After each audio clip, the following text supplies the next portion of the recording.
জামাই আছে 2-3টা, বুঝছো রাহুল? তারপর আমি কি করে যাই এতগুলা জামাই রেখে, বলো তো? হুম।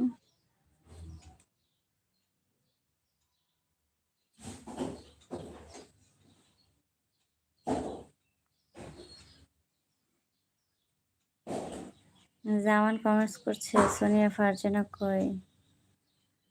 ওকে আপু, কান্না করিও না, আমি সইতে পারি না। সত্যি কান্না করো না গো, কান্না করতে নেই এখানে। মেহেদুল ইসলাম কান্না করছে, কান্না করো না। সোনিয়া এসে আমার নিয়ে যাও ইন্ডিয়া। ও হো হো, সবাই বাংলাদেশ, আমরা ইন্ডিয়া। যা, জামাই থাক না, তাতে কি হয়েছে? তুমি চলে আসো আমার কাছে।